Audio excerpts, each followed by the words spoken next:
नमस्कार, RRC नेटवर्कच्या latest बातमीपत्रात आपले स्वागत। अशा आहेत आजच्या हेडलाइन्स प्रस्तुत करता the smart electronics mall, MV sales, Kholeshwar road, Akola.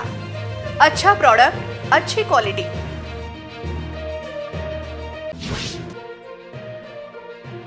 ऑटोचा धक्का ठरला तुफान दगडफेकीचे कारण। एक ऑटो 3 दुचाक्या जाळल्या, पोलीस बंदोबस्त तैनात।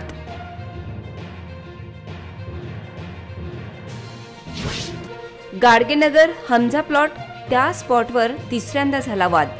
शहरातील इतर भागात पोलीस तैनात, सर्वत्र शांतता। दंगलीच्या झळा गरिबांना बसतात अधिक। संवेदनशील हा ठपका शहराचा विकास थांबविणारा।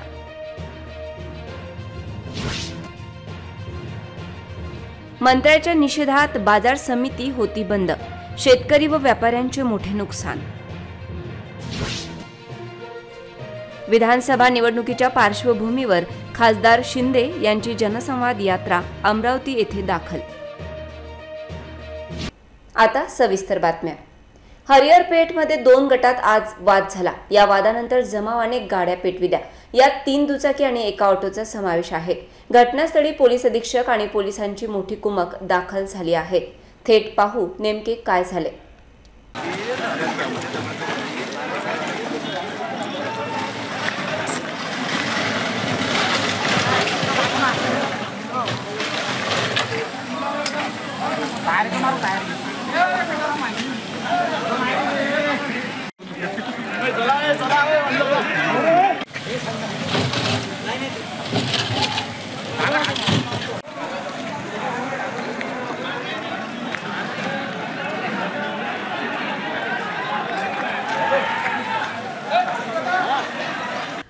आज दुपारी जुन्या शहरातील गाडगेनगर व हमजा प्लॉट परिसरातील 2 गटात आमने-सामने दगडफेक झाली। त्यानंतर या ठिकाणी 3 दुचाकी आणि एक ऑटो जाळण्यात आला।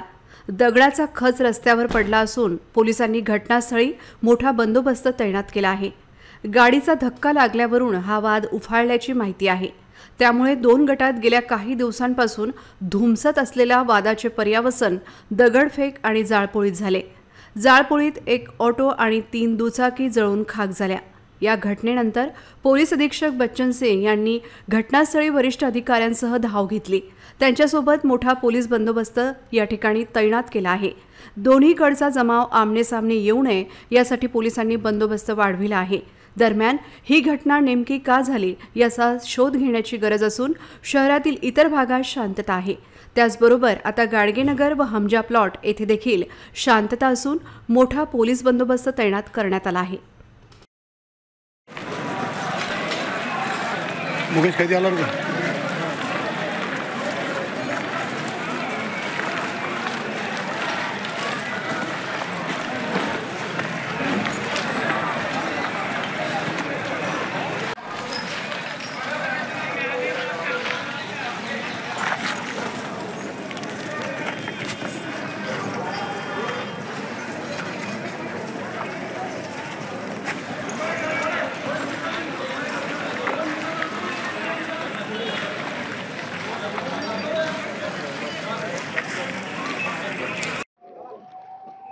प्रथम दर्शनी ऐसा माहिती वरून 2 समुदायामध्ये वाद झाला होता आणि ऑटो पेटण्यात आला होता आणि त्याच्या रिस्पॉन्समध्ये आणखी 2 बाईक पेटण्यात आली होती।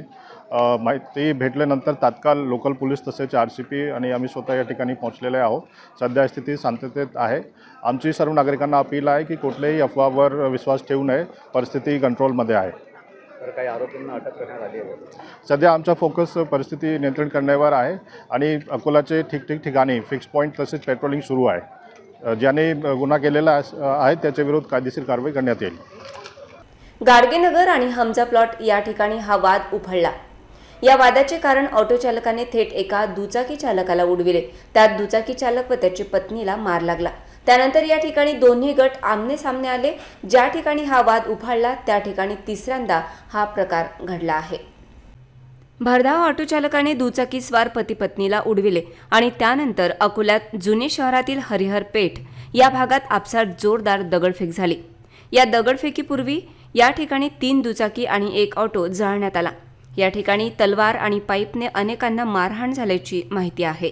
यानंतर दोन्ही गटातून एकमेकांवर जोरदार दगडफेक करण्यात आली। दगडफेकीचा मोठा खच या ठिकाणी पडला होता। केवळ ऑटो चालकाची धडक आणि त्यानंतर जमावाने थेट पाईप काढणे यामागे कुठले षडयंत्र तर नव्हते ना, असा प्रश्न उपस्थित होत आहे। जातीय तणावाने शहराचा सर्वांगीण विकास तर थांबला नाही, असा प्रश्न आता उपस्थित होतोय। कायम संवेदनशील असा ठपका अकोला शहरावर आहे। तो पोलीस दप्तरी अशा संवेदनशील ठपक्याने तर शहराचा विकास थांबला नाही ना, असा प्रश्न उपस्थित होतो। सन 1992 ची दंगल, त्यानंतर अनेक छोट्या मोठ्या जातीय दंगली अकोल्यात कायम होत राहिल्या। अनेकांचे जीव या जातीय दंगलींवर अनेकांनी पोळ्या शेकल्या, पण याचा सर्वाधिक फटका हा सामान्य लोकांना कायम बसला आहे। अशा जातीय दंगलीमुळे तर अकोल्याचा सर्वांगीण विकास थांबला नाही ना, असा प्रश्न उपस्थित होतो। संवेदनशील शहराच्या यादीमुळे अकोल्यात मोठे उद्योग येत नाहीत ना, अशी विचारणा आता होत आहे। अशा प्रकारच्या दंगलीमुळे शहराचा त्याचबरोबर वैयक्तिकपणे नागरिकांचा आर्थिक विकास खुंटत चालला आहे। हे कुठेतरी थांबले पाहिजे, असे शहरातील सुज्ञ नागरिकांना कायम वाटत आहे। दंगलीचा सर्वाधिक फटका हातावर पोट असलेल्या गरिबांना बसतो। अशा सर्व प्रकरणात यंत्रणांनी कठोर होत पूर्व माहितीच्या आधारे अशा घटना होणार नाही याची दक्षता घेण्याची गरज आहे। राज्याचे पणन मंत्री अब्दुल सत्तार यांच्या धोरणाचा निषेध करीत अकोला कृषी उत्पन्न बाजार समितीत आज बंद पाळला। बाजार समिती सहकारी संघाने राज्यातच बंदची हाक दिली होती।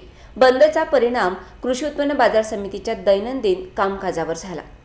राज्याचे कृषी पणन मंडळ आणि महाराष्ट्र राज्य बाजार समिती सहकारी संघ यांच्या वतीने राज्यस्तरीय परिषदेचे आयोजन केले होते। पणन मंत्री परिषदेला उपस्थित होते। त्यांनी बाजार समिती प्रतिनिधींच्या अडचणी जाणून घेतल्या नाहीत, असा आरोप आहे। तसेच अब्दुल सत्तार यांनी शासनाची भूमिका न मांडता परिषद अर्धवट सोडून निघून गेले। त्यांच्या कृतीचा निषेध करण्यात आला। या घटनेचे पडसाद राज्यातील कृषी उत्पन्न बाजार समितीमध्ये उमटले। घटनेच्या निषेधार्थ सोमवारी 1 दिवसाचा बंद ठेवण्यात आला। आठवड्याच्या सुरुवातीला झालेल्या बंदमुळे बाजार समितीमधील दैनंदिन व्यवहार प्रभावित झाले। शेतकऱ्यांची गैरसोय झाली। नवरात्र पर्व उत्साहाने साजरे केले जात आहे। मातेच्या दर्शनासाठी भाविकांची गर्दी दिसते। सकाळपासूनच रांग लागलेली असते। 9 दिवसात रविवारला महत्त्व असते। कुटुंबासह भाविकांनी दर्शन घेतले। बागेतल्या देवीचे रात्री उशिरापर्यंत दर्शन घेतले। नवरात्रनिमित्त विविध मंदिरात धार्मिक कार्यक्रमांचे आयोजन केले जात आहे। सकाळ संध्याकाळ आरती आणि रात्री भजन व कीर्तन होत आहे। हरिहर पेठेतील शीतला माता तथा जगदंबा माता मंदिरात भजन महाआरती केली जात आहे। भाविकांची मोठी गर्दी येथे असते। नवरात्रात शहरात विविध ठिकाणी गरब्याची धूम पाहायला मिळत आहे। आरडीजी कॉलेज मैदानावर रंगीलो गरबा महोत्सवाला मातृशक्तीचा प्रतिसाद मिळत आहे। सर्वांसाठी सुरक्षित आणि शहराच्या मध्यभागी प्रांगण असल्याने महिलांची पसंती असते। हजारो युवक युवती मुले पारंपरिक वेशभूषेत गरबाचा आनंद लुटत आहेत। सोमवारी सकाळच्या सुमारास पातूरपासून 1.5 किलोमीटर अंतरावरील आनंदानी पेट्रोल पंप समोर उड्डाणपुलाच्या खाली भरधाव क्रुझर उलटली। चालकाचे वाहनावरील नियंत्रण सुटल्याने ही घटना घडली। भरधाव वाहने ही अपघाताचे प्रमुख कारण आहे। त्याचबरोबर वाहनांवर नियंत्रण न राहिल्याने अनेक अपघात घडतात। असा एक अपघात आज घडला। यात बेबीताई शेळके ही 60 वर्षीय महिला गंभीर जखमी झाली। 6 जणांचा जखमींमध्ये समावेश आहे। जखमींमध्ये प्रियंका शेळके, सुनंदा शेळके, उर्मिला राऊत, पार्थ शेळके, रेणुका शेळके, मंदा शेळके यांचा समावेश आहे। सर्वजण पातूर तालुक्यातील सस्ती गावातील रहिवासी आहेत। देवी दर्शनासाठी ते नागरतास येथे जात होते, तेव्हा ही घटना घडली। जखमींना 108 रुग्णवाहिकेद्वारे पातूर येथील आरोग्य केंद्रात पाठवले, तर गंभीर जखमी महिलेला अकोला सर्वोपचार रुग्णालयात पाठवले। या घटनेत क्रुझर गाडीचे बरेच नुकसान झाले। पोलिसांनी स्थानिक नागरिकांच्या मदतीने जखमींना रुग्णालयात पाठवण्याची व्यवस्था केली। डाबके रोड पोलीस स्टेशन समोर डॉक्टर बाबासाहेब आंबेडकर मैदानात काल रात्री एक व्यक्ती जखमी अवस्थेत होता। त्याच्यावर प्राणघातक हल्ला झाला असावा असा अंदाज आहे। त्याला पोलिसांनी रुग्णालयात दाखल केले। डाबके रोड पोलीस स्टेशन समोर डॉक्टर बाबासाहेब आंबेडकर मैदानात काल रात्री एक व्यक्ती जखमी अवस्थेत होता। त्याच्यावर प्राणघातक हल्ला झाला असावा असे दिसत होते। बराच वेळ ती व्यक्ती रक्ताच्या थारोड्यात होती। दरम्यान तेथून जात असलेले सामाजिक कार्यकर्ता राजू पठाण यांना जखमी दिसला. त्यांनी पोलिसांना माहिती दिली. पोलिसांनी घटनास्थळी पोहोचून जखमीला जिल्हा स्वरूपच्या रुग्णालयात दाखल केले. रात्रीच्या वेळी दारुडे या मैदानात बसले असतात. काही वेळा आपसात भांडणे होतात. अशा प्रकारे वाद होऊन त्या व्यक्तीवर हल्ला झाला असावा. पोलीस तपास करीत आहेत. या घटनांना आळा बसावा म्हणून डाबकी रोड पोलिसांनी मैदानात रात्री अपरात्री बसणाऱ्या मद्यपींवर कारवाई करावी अशी मागणी करण्यात येत आहे. सामाजिक कार्यकर्ते राजू पठाण यांनी याबाबत पोलिसांना माहिती दिली. पोलिसांनी रक्ताच्या थारोड्यात असलेल्या व्यक्तीला उपचारासाठी स्वरूपच्या रुग्णालयात दाखल केले. कल रात को 11 साढ़े 11 बजे के करीब यहाँ पर एक शख्स पड़ा हुआ था, जिसकी माहिती हमने डाबकी रोड पुलिस स्टेशन को दी थी. उसके बाद में उसे MLC दाखिल करके मेन हॉस्पिटल एडमिट कराया गया है. बोलने का मतलब यही है सिर्फ कि जितना भी पीछे का ग्राउंड दिख रहा है इसके एग्जैक्ट सामने डाबकी रोड पुलिस स्टेशन है. और डाबकी रोड पुलिस स्टेशन होने के बावजूद भी ग्राउंड के अंदर रात को डेली दारू पीने वाले शराबी लोग बैठे रहते हैं और पुलिस का इस ओर ध्यान नाही आहे. कंप्लेंट केली, आता विचार केला होता, पण परंतु हे काय आज नाही उद्या 2-3 दिवसात नेहमी येणार नाही, पण आता हे ऑलवेज झालेलं आहे. आता क्रिकेट आता बघा ना, नाही करता करता एका महिन्यात बघत होत नाही. आम्ही जास्त राहत नाही येते, परंतु आता जेव्हा बघतो तिथे पुण्यामध्ये गोचकाळ राहतो इथे 2 जण 3 जणांचा.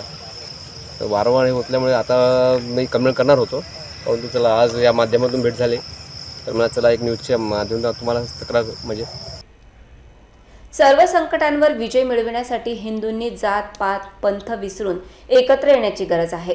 सध्या नवरात्र सुरू आहे. यातील देवीचे रूप म्हणजे इच्छाशक्ती, ज्ञानशक्ती आणि क्रियाशक्ती यांचा संगम आहे, असे मत विजयादशमी उत्सवात जे नंदकुमार यांनी व्यक्त केले. गोरक्षण रोडवरील विशाल प्रांगणात राष्ट्रीय स्वयंसेवक संघाचा विजयादशमी उत्सव रविवारी पार पडला.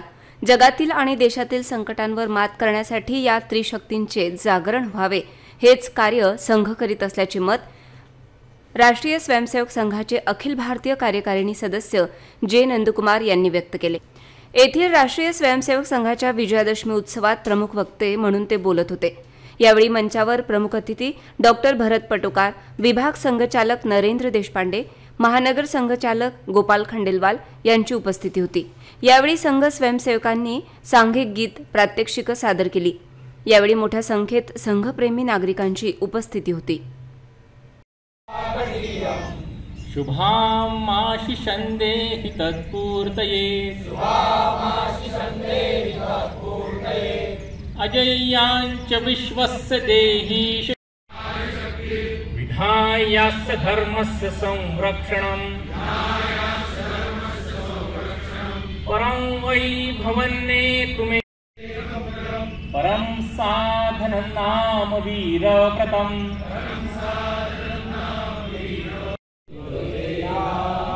संवाहक हम सभी बने कठिन परिश्रम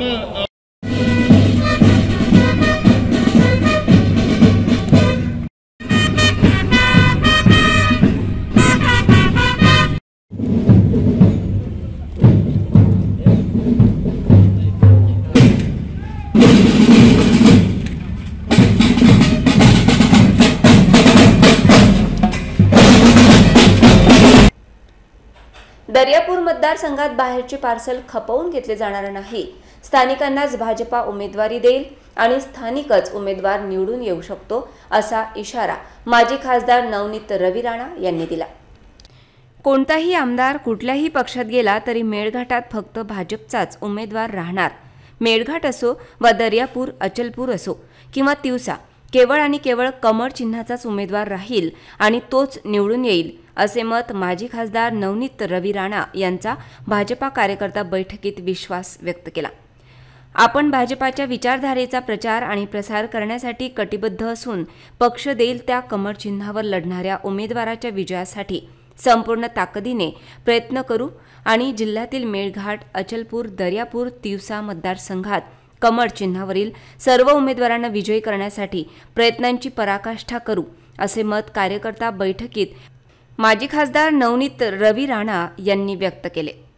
जेव्हा आमचे देवेंद्र फडणवीसजी अनाउन्स करतात कोणताही आमदार कुठेही गेला तरी मेळघाट तिथे फक्त कमळचाच उमेदवार आहे, ते पहिलं पाऊल मेळघाटचे आम्ही जिंकलो आहे.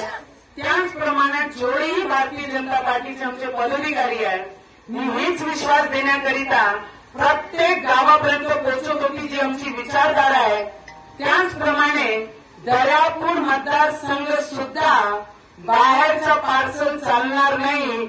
इथे सुद्धा कमळ हा सिंबल आम्हाला दर्यापूर विधानसभात नाही. खूप झालं पार्सल येणं आणि पार्सल बाहेर जाणं. आत्ता वारी आहे आमच्या अमरावती जिल्ह्याचाच उमेदवार दर्यापूर मतदारसंघात आम्हाला पाहिजे आणि ते सुद्धा फक्त कमळचे सिंबलवरच आम्हाला आमचा उमेदवार लागेल. त्याकरिता आपण सगळे प्रयत्न करत आहे. गुटख्यावर अन्न व औषध प्रशासन विभाग कारवाई करण्यात दुर्लक्ष करीत आहे.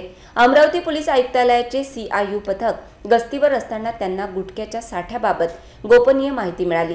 त्या माहितीच्या आधारे पोलिसांनी कोल्हापुरी गेटवर धाड टाकली. अमरावतीच्या सोपपुरा येथील श्रीनिवास राधाकृष्ण झंवर यांच्या घराची व दुकानाची झडती घेतली. त्यानंतर बंदी असलेल्या विविध कंपन्यांचा 9,10,960 रुपयांचा गुटखा घरातून जप्त करण्यात आला. ही अमरावती शहरातील पोलिसांची मोठी कारवाई मानली जात आहे. आरोपीच्या घरातून आणि दुकानातून गुटखा जप्त करण्यात आला आहे. अन्न सुरक्षा अधिकारी गजानन गोरे यांच्या तक्रारीवरून पोलिसांनी आरोपी श्रीनिवास झंवर व शेख चांद राहणार बडनेरा यांच्याविरुद्ध गुन्हा दाखल केला आहे. पोलीस आयुक्त नवीनचंद्र रेड्डी यांच्या मार्गदर्शनाखाली युनिट 2च्या पोलीस कर्मचाऱ्यांनी ही कारवाई केली असून शहरात मोठ्या प्रमाणात गुटख्याची विक्री होत आहे. मात्र पोलीस आयुक्त नवीनचंद्र रेड्डी अशा गुटखा विक्रेत्यांवर लक्ष ठेवून असून त्यामुळे अवैध गुटखा विक्रेत्यांमध्ये भीती निर्माण झाली आहे. विधानसभा निवडणुकीच्या पार्श्वभूमीवर मराठवाडा आणि विदर्भातील पक्ष संघटना आणि कार्यकर्त्यांना बळकटी देण्यासाठी शिवसेना खासदार डॉ. श्रीकांत शिंदे यांच्या जनसंवाद यात्रेचा चौथा टप्पा आजपासून अमरावतीतून सुरू झाला. शिवसेना खासदार डॉ. श्रीकांत शिंदे जनसंवाद दौऱ्याच्या निमित्ताने आज सोमवारी अमरावतीमध्ये दाखल झाले. त्यानंतर त्यांनी दर्यापुरातील माहेश्वरी भवन येथे आयोजित मेळाव्यात शिवसैनिकांना मार्गदर्शन केले. विधानसभा निवडणुकीच्या पार्श्वभूमीवर मराठवाडा आणि विदर्भातील पक्ष संघटना आणि कार्यकर्त्यांना बळकटी देण्यासाठी शिवसेना खासदार डॉ. श्रीकांत शिंदे यांच्या जनसंवाद यात्रेचा चौथा टप्पा आजपासून अमरावतीतून सुरू झाला. आज सकाळी अमरावतीतील अंबामातेचे दर्शन करून जनसंवाद दौऱ्याला सुरुवात झाली. त्यानंतर दर्यापूर आणि वाशिम विधानसभा मतदारसंघातील शिवसेना कार्यकर्ता आणि पदाधिकारी मेळाव्याला संबोधित केले. यावेळी केंद्रीय राज्यमंत्री प्रतापराव जाधव, आमदार भावना गवळी, आमदार गोपीकिशन बाजोरिया, शिवसेना सचिव भाऊसाहेब चौधरी, शिवसेना प्रवक्ते संजय निरुपम, माजी आमदार शिवसेना सचिव अभिजित अडसूळ, शिवसेनेचे जिल्हाप्रमुख गोपाल अरबट, रवी गणोरकर आणि कार्यकर्ते व पदाधिकारी मोठ्या संख्येने उपस्थित होते. पुन्हा एक नजर टाकूया आजच्या प्रमुख घडामोडींवर. हेडलाइन्स प्रस्तुत करता the smart electronics mall, MV sales, Kholeshwar road, Akola. अच्छा प्रोडक्ट, अच्छी क्वालिटी.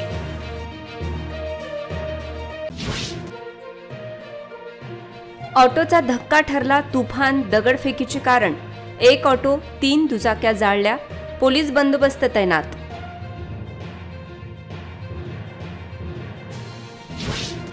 गाडगेनगर हमजा प्लॉट त्या स्पॉटवर तिसऱ्यांदा झाला वाद.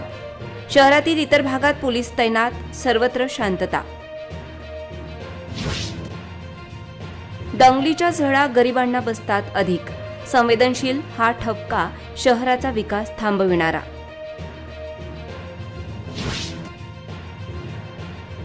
मंत्र्याच्या निषेधात बाजार समिती होती बंद. शेतकरी व व्यापाऱ्यांचे मोठे नुकसान. विधानसभा निवडणुकीच्या पार्श्वभूमीवर खासदार शिंदे यांची जनसंवाद यात्रा अमरावती येथे दाखल. बातम्यांसाठी तुम्ही पाहत रहा RRC न्यूज. 2 लाखांपेक्षा अधिक दर्शकांनी RRC डिजिटल अकोला हे YouTube चॅनल सबस्क्राईब केले आहे. तेव्हा तुम्ही कसली वाट पाहत आहात? तुम्ही पण सबस्क्राईब करा आणि बेल आयकॉन क्लिक करत RRCच्या बातम्या निरंतर पहा. पुन्हा भेटूया लेटेस्ट बातम्यांसह नव्या बातमीपत्रात. तोवर नमस्कार.